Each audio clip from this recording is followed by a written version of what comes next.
Hey guys, welcome back to the channel.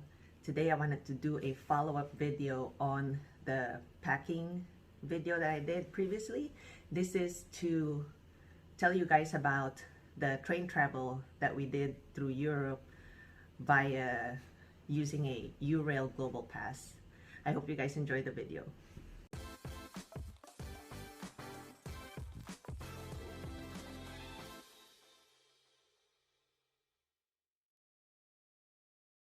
So because we are not doing motorcycle trip through Europe, we figured we are gonna try the train travel, and we are here for 22 days, and we figured we might as well buy the pass instead of purchasing the tickets per travel. We also, by the way, it worked really well for us because we didn't have a plan. We basically just wanted to take a vacation in Europe for 3 weeks essentially, and we have no destinations in mind. We didn't book anything other than the flight, so we are very open to where we end up. So that's why it really worked that we had a pass, so we can do everything last minute. And we purchased at this time, it's a 2023, it was $1,500 US dollars, and it's for 22 days global pass, continuous unlimited train travel. And we chose the first class. I think it's only $200 less to purchase second class, and we figured $200 is really not that much of a difference, so we want to try to do the first class. Maybe it's less crowded because during this time it's after spring break in America, but actually we found out that we are in some sort of a WHIT holiday, WHIT holiday in Europe, and it helped a little bit that we were in first class, because in some places the second class was so crowded, and we're glad that we had booked the first class global pass tickets. Moving on, so we landed in London, and from there we already were thankful that we got the pass, because the train London Heathrow to central London probably costs you a hefty amount just to get with 2 people to get from airport to central London. We actually didn't stay in central London, which is another reason why it's nice to have the train pass, because we can book somewhere cheaper at somewhere like a quieter neighborhood. So we are actually farther from central London. We technically, if you were to walk, which we had done from central London back to our stay, was an hour, and we had taken the trains back and forth through there to get to central London and then to get back multiple times. And just using it in London, we've already pretty much gotten our money's worth. And another thing I wanted to add is that you can only use the Elizabeth line with this pass from Heathrow. You cannot use the Express. You will have to pay for that separately, which I think if you're strapped for time, then go pay for it that separately. We were not in a hurry. We did not have anything, no reservations or anything like that. So we have all the time. And the Express versus the Elizabeth line is ×2 of the time. So if it was to take, I can't remember exactly if it was to take 30 minutes, if you took the Express it would be 15 minutes. Don't quote me on the times, it could be wrong, but I just remember it was half the time to pay extra.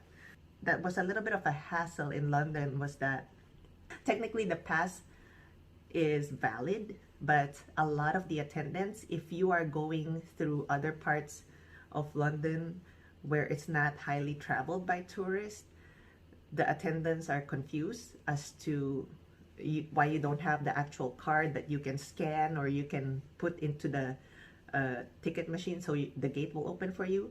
Every time you will have to get an attendant to open the door for you and tell them, hey, I have a global pass, like on your phone, show it on your phone, and they will let you through. So that's an encounter that that's something that we were encountering constantly in London because you have to bug somebody to get out of the train station and to get into the train station, which means that if you have to do that, you have to allocate time for that inconvenience. And don't, if you need to get somewhere, make sure that you allocate 15 minutes into that just in case it takes long. With the intercity transfers, most of the time you do need to make seat reservations. And with London to get out of London, basically, at first we were gonna go to Paris, but London to Paris was just too busy, so we ended up going to Lille. And you will need to reserve your seat for Eurostar. With the pass, you actually get a discount, so the seat reservation is cheaper than if you just buy the Europass train ticket last minute. And the thing with the Global Pass is that you can get into first class, but they actually have a business class on some trains that you are not qualified unless you pay full price. So just FYI for those who wanted to get all the way into the business class seats, that you have to pay for those extra. And the difference with the business class, of course, is the more privacy, bigger seats, and more catered meals, which we really didn't care about because we're not there to eat fancy food on the train. We just want to use the train to get to places and not be sardined into overcrowded bus. Even though the seat reservations is not mandatory, sometimes it's just preferred, you should get it, because unless you know exactly when the holidays are in Europe and or spring break or whatever, it's better to just get a seat reservation, because it could happen that the train gets packed. And even with the pass, even with the ticket, and you don't have seat reservation and somebody comes in with a seat reservation, they can kick you out of your seat. And Kyle was reading online that some people end up on the floor on a long train ride because they didn't reserve tickets for the seats, even though they have the pass. And actually, we ourselves have gotten kicked out of one of our seats, which was a nice quiet zone seat, which we have the right to sit on until somebody with a reservation gets in and says, hey, we actually reserved these seats. So we were, I can't remember from which train that was, but that happened to us. And luckily the train was not full, so we were able to get another seat. And that is actually when we found out that even though it's not required to have a seat reservation, if you can purchase it or reserve it for free, in some cases it is free, but you do have to reserve it, it's better to do so. The most expensive seat reservations we've had to pay was through seat reservations for Eurostar. All the other seat reservations had ranged anywhere from $10 to $50, more or less, for two people. And we found out that it's always the cheapest when you reserve it with a person at the train station.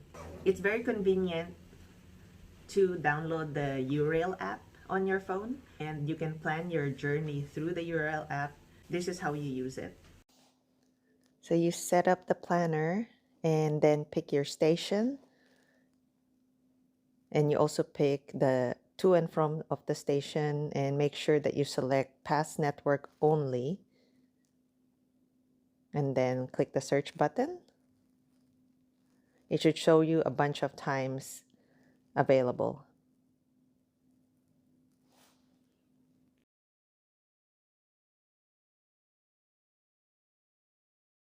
You save your journey and you just show them the QR code when they check on the train.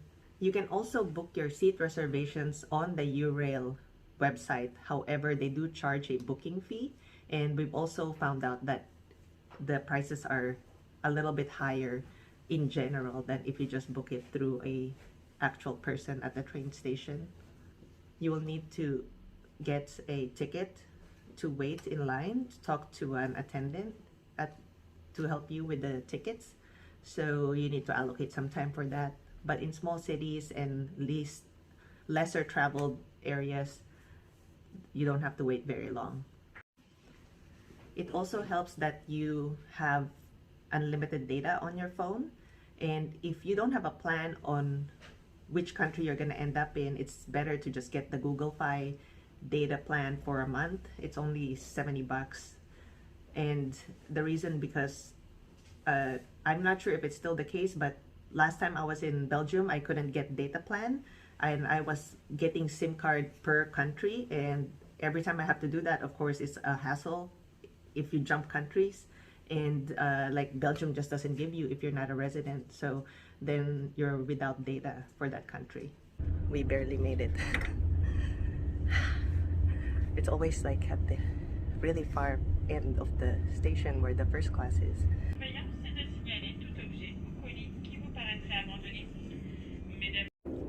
We are on our way to Mulhouseville, which is a stopover on our way to Paris. And the train from Basel to Mulhouseville is actually no seat reservation, but we had to book a seat reservation for Mulhouseville to Paris, and that's why we had to hurry up and get this one specifically, because we had paid for a specific time for the other train ride. So you can actually set up your pass ahead of time, which I did for us. So I installed the app while we were still in the United States, a week before we actually left, and it doesn't get activated until you start your first journey. So even if you set it up on the app, it's not gonna immediately count the 22 days until you actually use the trip. Sometimes when you book online on some trains, the seats are pre-selected, and sometimes afterwards you can modify the seats if there's seat availability. Other times it just doesn't give you an option, and it may also be, we went through literally I think about 9 cities in this trip just to literally try the train routes. So in some places, you know, they, like Germany uses Deutsche Bahn, and Switzerland uses SNCF, and UK uses the LNER, and while we were in Scotland, we used the ScotRail. Within Scotland, we didn't have to book seat reservations, and most of the time, and I don't want to say all the time, because even though we did go through 9 cities, different countries, that's very little, and I don't want to generalize anything. However, it may be possible that you have to book the seat reservation intercity. So if, like, for example, Lille to Paris, I think you need to, or maybe preferred to book a seat reservation, and also possibly or required when you're crossing countries such as from Paris to London. That was definitely required with Eurostar. Trying to recall the multiple trips we did just to give you guys more information. But the most helpful thing in this situation for us was when we are not sure, and other than just Googling and asking Reddit or the forums or TripAdvisor about seat reservations, whether it's required or not, is we just stop at the main train station of the city and ask at the information desk whether we need to, or is it just preferred to have a seat reservation. For example, when we went from within the UK, it's just, you know, London to Edinburgh, we didn't need to have a seat reservation. It would have been nice, because that route is so popular that if you didn't get a seat reservation, you are most likely not going to have a seat, and you're going to have to sit on the floor, or in case what we found out, there were jump seats for the conductors. We are on our way to Edinburgh, and we are sitting on the crew seat because we actually don't have specific seat reservations for this train. Our seat reservations is for 4 hours later, and luckily we are able to board with the open seating, but we didn't there's empty seats up ahead, but we didn't want to sit there because this train stops a few times before we actually reach Edinburgh from London, and we're probably gonna get kicked out by other people with seat reservations later. But the crew member who checked our tickets didn't kick us out of these seats, so we're just gonna stay here. It's nice.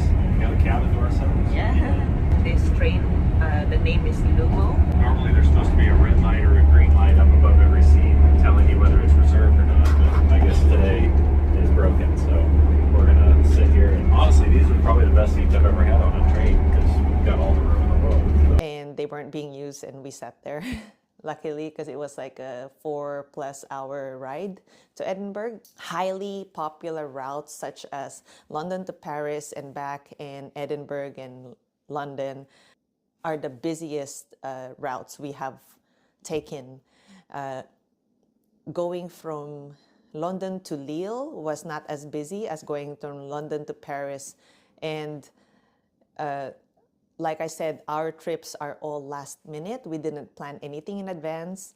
So in this kind of travel, you really have to be flexible where you want to go. We originally wanted to go to Paris to eat food there, but you know what? The food in Lille is just as great.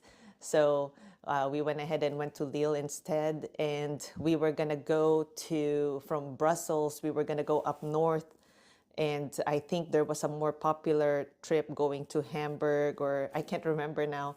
But instead, we ended up going to Cologne, and it was more convenient, no hassle. And then we ended up going down to, I was going to say it in German, but this video is in English, in Austria. And it was a great experience as well, and we didn't plan on going to Switzerland, but the route took us there. We basically just went with the flow, and this is really nice getting the continuous pass. A downside that I now realize is because of the unlimited travel that it allows you, it kind of makes us want to push the limits on how fast we can move through the cities, and it is quite tiring, but it is for the purpose of making this video. So we do have to make it happen somehow. I would say that if I wasn't filming this and there was no need to make the train video, then I would probably had stayed at the cities longer and maybe spent more time in one city like I normally would have, but I wanted to see how much and how many times we could use this passport. On another note, it is really helpful when you travel last minute to have the data plan that I talked about. For the Americans, it's Google Fi. It just covers the entire world. If you have T-Mobile, I'm not sure if that's still the case, but I think they recently changed their international plan, and Google Fi is actually cheaper. Some trains, if not all, have either no internet on the train or really bad internet. So if you need Wi-Fi, you're out of luck half the time. So it was really nice to have your own data plan. And the thing is with having access to the Google Fi is I could hotspot Kyle when he needs. He has T-Mobile and it was not good. So I ended up hotspotting him most of the time. It's actually really important to bring battery packs on the trip. That's why for each of us, one for me and one for Kyle, although I am carrying both of them now. It was not part of the packing video. When we got here, between the two of us, we've kind of switched things around in everybody's backpack. I have more room, as you guys saw if you had watched the previous video before this. And this is the reason why, is because I have less stuff. So when we do need to have a day pack, I just take my 5 pieces of clothes or probably less out of the backpack, and I just bring my bag as the day pack because it has my filming gear, the battery packs and the charging equipment. It's all there, and everything we need for the day especially if we're out and about, because some places we actually just visited as a day trip. Like we went to Glasgow for a day trip from Edinburgh, which Glasgow is really nice, and I actually do like it better than Edinburgh just because it's not as busy, maybe because it's a bigger city, and also it's longer to get there from London. I don't know if you guys know the reason. Another one of the cities that I like was Basel because it was not busy at all, and we took a day trip to Bern from Basel. I wanted to show you guys a short breakdown. In the beginning of the trip, I started trying to calculate how much we have saved, but right from the beginning of the trip, we've already made our money's worth out of this Eurail Pass. So this is the beginning breakdown.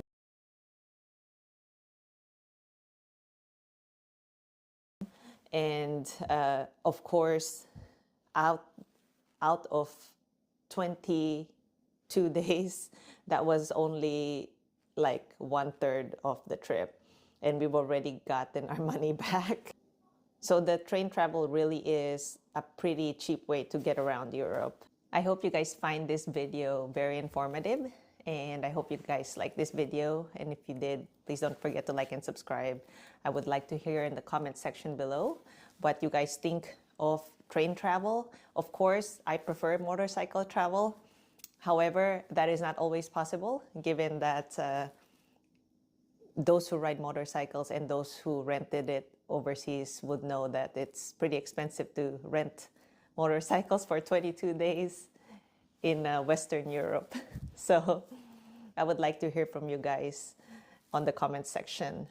Any questions, post it in the comments below. Check out the video on the travel packing that I mentioned. It's the previous one before this one. And I will see you guys on the next video as usual. Thanks so much for watching. Ride safe and take care.